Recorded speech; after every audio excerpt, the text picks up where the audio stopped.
करता था, जिस पोस्ट पे बैठता था मैं, डीवाई मैनेजर था, मैंने कभी डायरेक्ट सेलिंग का नाम भी नहीं सुना था। इवन मैंने एमवे का भी नाम नहीं सुना था कि ये डायरेक्ट सेलिंग कंपनी है। मुझे नहीं पता था कि डायरेक्ट सेलिंग होता क्या है। 2017 में जब एसलीपीएस वेलनेस में इस कंपनी के कुछ सीनियर्स आए, शुरुआत करी, तो उसी दौरान मेरे फादर ने भी इस बिजनेस की शुरुआत करी और आज कंपनी के ब्लैक डायमंड है श्री ओम प्रकाश नारायण सिंह सर, जोरदार तालियां हो जाए गुरुदेव के लिए। जब उन्होंने एसलीपीएस की शुरुआत करी तो उन्होंने मेरे को भी रिकमेंड करना शुरू किया। मैंने भी शुरुआत प्रोडक्ट इस्तेमाल किए, बट जब बिजनेस की बात आती थी कि शुरुआत करो, थोड़ा ध्यान दो, जब समय मिले थोड़ा सा बिजनेस करते रहो। और होता क्या था, जिस नौकरी में मैं था वो दिन भर ऐसा होता था कि दोस्त रात में कभी 1 बज रही है, कभी 2 बज रही है घर पे आने की। वो 1000 बार मुझे समझाते थे कि यार पायलट बहुत अच्छा है। जब हम लोगों ने शुरुआत करी तो कंपनी के पास उस टाइम 19 से 20 ही प्रोडक्ट थे शायद से। जब हमने शुरुआत करी तो वो मुझे प्रोडक्ट के बारे में बताते थे, व्हाट्सएप पे वो रिजल्ट भेजते थे, सब कुछ सही था पर समय नहीं था। नौकरी में आदमी, आप भी जानते होंगे कि नौकरी में आदमी ना पैसा कमा पाता है ना समय कमा पाता है। दौर 2017 कंटिन्यू चलता रहा और एक दिन मेरी मुलाकात कंपनी के एमडी डॉक्टर संजीव सर से होती है जयपुर में। गुरुदेव का नाम लिया तो एक बार जोरदार तालियां हो जाए। और ट्रिपल टी ट्रेनिंग चल रही थी, मुझे होटल भी बहुत अच्छे से याद है, राजा पैलेस जयपुर। दिसंबर का टाइम था, भयंकर ठंड पड़ रही थी और मेरे फादर ने बोला कि जयपुर आ जाओ, किसी से मिलाना है। मुझे ये नहीं बोला कि कंपनी के एमडी से मिलाना है। मैं कहा ठीक है, कोई काम होगा। मैं उस टाइम जोधपुर रहा करता था। मैं जयपुर पहुंचा, शाम को करीबन 7 साढ़े 7 के आसपास की बात है। ट्रेनिंग जस्ट खत्म हुई थी और मैं उनसे मिलने गया। दोस्त, आप लोगों में एक फैक्ट बताता हूं कि जब पहली बार एमडी सर से मिलने गया था, मैं ये सोच के भी नहीं गया था कि मैं इस कंपनी में ज्वाइन करूंगा नहीं करूंगा, करियर होगा कि नहीं होगा। मैं सिर्फ ये बोलने गया था, ना मैं नहीं करूंगा। ये माइंड में अपने सेट करके गया था कि ना मैं नहीं करूंगा। जब उनसे मिला, मुलाकात हुई मेरी, उन्होंने मेरे बारे में पूछा, सर कितना कमा लेते हो? मैंने सर 18 से 20 लाख रुपए आ जाते हैं साल के। बोले इसके अलावा कितना पढ़े लिखे हो? मैंने सर एमबीए किया हुआ है। अच्छा, कंपनी के बारे में क्या जानते हो? मैंने कुछ नहीं। बोले प्रोडक्ट इस्तेमाल करते हो? मैंने कहा बिल्कुल करता हूँ। तो 15 से 20 मिनट उन्होंने मेरे को टटोला पहले, पर पता नहीं उनके अंदर उन्होंने क्या देखा। पेन पेपर लिया और मुझे समझाना शुरू किया और लगभग वो मीटिंग रही होगी 45 से 50 मिनट की मीटिंग थी। मैं बाहर आया,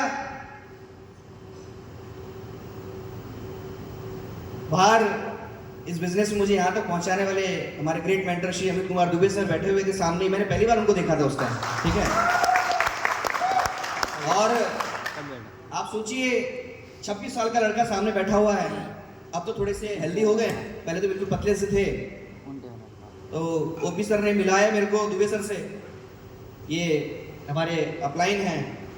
सर ने मुझे क्या समझाया मुझे कुछ समझ में नहीं आया। थोड़ी देर बाद नेपाल सर से मिलवाया, उन्होंने भी मुझे कुछ न कुछ बोला, मेरे समझ में नहीं आया। क्योंकि माइंड क्या बोल रहा था, ना बोलना है। क्या करना है, नो। तो कोई कुछ भी बोल रहा था, मेरे समझ में नहीं आ रहा था। और सबसे बड़ी बात यह थी कि ये बात आप लोगों ने गौर की होगी, मुझे लोग क्या दिखा रहे थे पता है? एक अच्छा घर, एक अच्छी गाड़ी, एक अच्छी लाइफस्टाइल, ये मुझे दिखाया जा रहा था। जबकि ये सारी चीजें मैं पहले से ही लाइफस्टाइल अच्छी मेंटेन करता था। इस एसलीपीएस में आने से पहले लगभग 12 से 13 गाड़ियां मैं चेंज कर चुका था। अच्छी, मतलब शुरू से शौक है गाड़ी चलाने का। 27 साल की उम्र में मैंने खुद का अपना 2 BHK घर ले लिया था जयपुर में। तो ये सारी चीजें मैं पहले कर चुका था जो मुझे दिखाई जा रही थी। मैं कहा ये सब चीजें मैं कर रहा हूं। उस टाइम जो मेरे ख्याल से शिव कुमार सर डायमंड थे, और स्टार सफायर मेरे ख्याल से दुबे सर स्टार सफायर थे। तो मैंने जनरली ऐसे ही पूछ दिया, मैंने कहा गुरुदेव कितना पैसा, मतलब उस टाइम सर बोला, मैंने कितना पैसा वगैरह आता होगा? तो सर ने बोला कि अभी मेरा 3 लाख समथिंग का कुछ चेक आया है। मैं कहा कितने टाइम में आया है? बोले लगभग यही 7-8 महीने में। मैं कहा सर हर महीने तो 180 तो मैं कमाता हूँ, 180 तो मैं कमाता हूँ हर महीने, आपका पैसा आएगा नहीं आएगा श्योरिटी नहीं है, पर मेरा पैसा 30 तारीख को पक्का खाते में आ जाएगा। मैं कही है श्योरिटी है मेरी, और इंसेंटिव अलग मिलता है और दिवाली पे बोनस अलग मिलता है। तो उस दिन मेरा कुछ भी मैच होने को बना नहीं, मैं वापस चला गया। मतलब जो प्लानिंग थी मेरे फादर की इस बिजनेस में मुझे लाने की, वो फेल हो गई उस दिन। अब तो जिसको बोलते ना कि बिजनेस भी उन्हीं को मिलता है जिनकी किस्मत प्रबल होती है, ये तो हर एक आदमी को बिजनेस नहीं मिलता। वापस से मेरी मुलाकात जस्ट 1 महीने बाद जनवरी में एमडी सर से फिर से होती है। इस बार मैं खुद चल के गया, ऑफिस में गया, मैंने फोन किया, मैं कहा सर से टाइम चाहिए, बात करके बताना मुझे। तो बोले आप कहाँ हो? मैं कहा मेरी कॉन्फ्रेंस है दिल्ली में, मेरे पास शाम के टाइम समय है, 2 घंटा में चला जाऊंगा। क्योंकि जब पेपर पे जब मुझे समझा रहे थे ना, तो कुछ माइंड में मेरे क्लिक हुआ, और वो 1 महीना माइंड में मेरे चलता रहा कि यार कुछ तो बात होगी, ट्राई करके देखते हैं, कब तक नौकरी करते रहेंगे। मैं सेकंड टाइम जब उनसे मिलने गया तो दोस्त वो मीटिंग 2 घंटे की थी।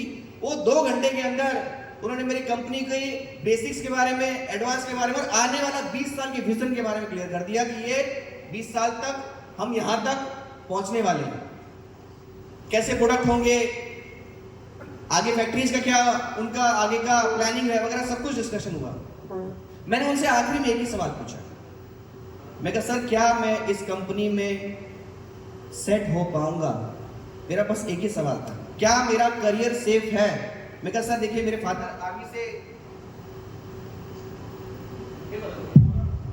आर्मी से रिटायर्ड हैं, और फादर ने मेरे को पढ़ाने लिखाने में कोई कमी रखी नहीं कभी, बहुत अच्छे और महंगे स्कूल में मुझे पढ़ाया है।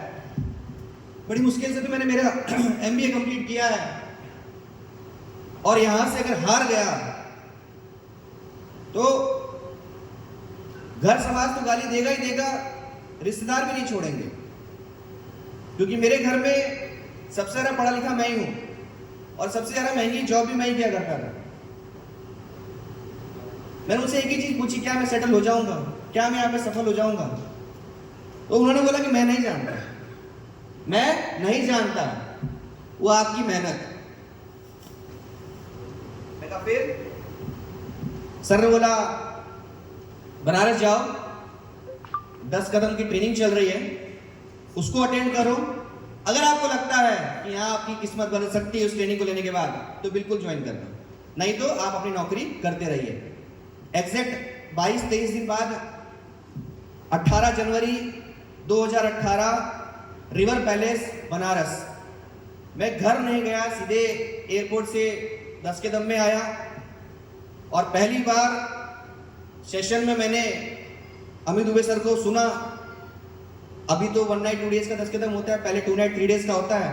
और 3 दिन दोस्त, 3 दिन वो जो बेसिक ट्रेनिंग मेरी चली और जो मैंने सीखा और समझा, उस ट्रेनिंग के बाद इतना कॉन्फिडेंस आ गया कि दोस्त काम तो वही है। मैं पहले भी मार्केटिंग किया करता था, सेल्स में था, ये भी सेल्स है। पहले भी टीम बनाया करता था, यहाँ भी टीम बनानी है। पहले भी टीम को मैनेज करना है, यहाँ भी टीम को मैनेज करना है। मैंने किया तो जा सकता है, रिस्क लिया जा सकता है। और दोस्त उसके एग्जैक्ट वापस गया, बॉस से बात करी, जो मेरे कंपनी में मेरे जो सीनियर हुआ करते उनसे बात करी। मैं कहा सर जॉब क्विट करना चाहता हूं। वहां से शुरू होता है विरोध आना, तू बर्बाद हो जाएगा, तू लौट के वापस यहीं आएगा। और जब लौट के आएगा ना, तो आज तो 18 लाख ले रहा है, कल को 7 लाख भी देने वाला कोई नहीं होगा।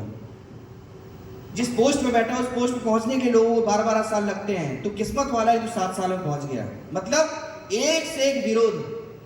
मेरी माँ अलग नाराज कि बाप तो पागल था, बेटा भी पागल हो गया।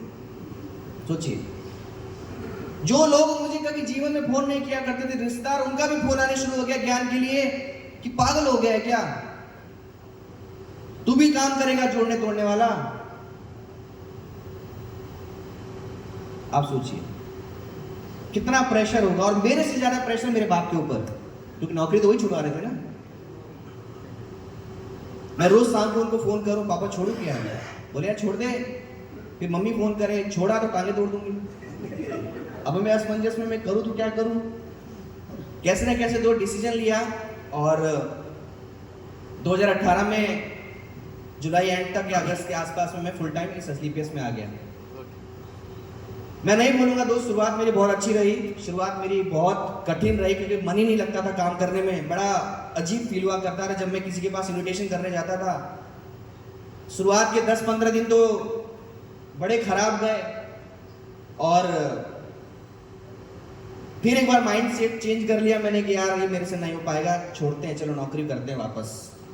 इंटरव्यू के लिए मैंने शेड्यूल वगैरह सब वापस डाल दिया था।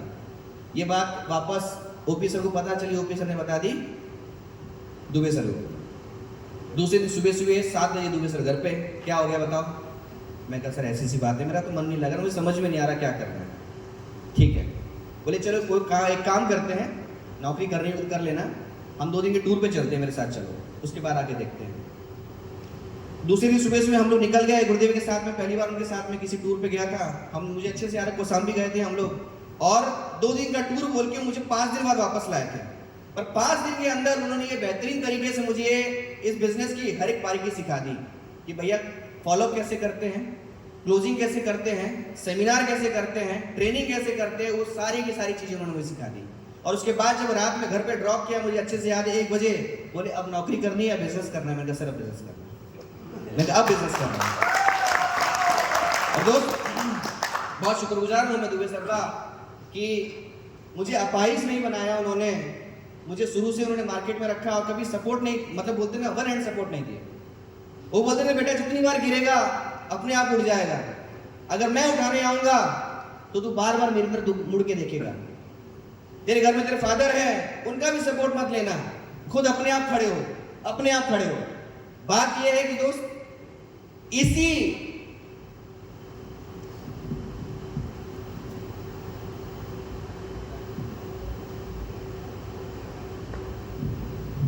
और दोस्त इसी का ये बोल सकता हूं कि मुझे आशीर्वाद था, मेरे अपलाइन का मेरे ऊपर भरोसा था कि दोस्त आज इस एसलीपीएस वेलनेस में मैं ये सीना ठोक के बोल सकता हूं कि जितनी स्पीड से मैं डायमंड बना, आज तक कोई डायमंड नहीं बना।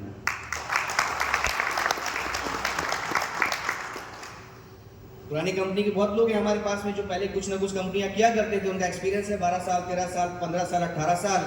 मैं जीरो डायरेक्ट सेलिंग के बारे में जीरो जाता था, डायरेक्ट सेलिंग का डी नहीं पता, नेटवर्क मार्केटिंग का एम नहीं पता। 36 महीने के अंदर यह कंपनी में डायमंड बन गया था, 44 महीने में ब्लू डायमंड बन गया था मैं, 52 महीने में मैं ब्लैक डायमंड बन गया। आज से 7 महीने और जोड़ लेना, मैं रॉयल डायमंड बन जाऊंगा।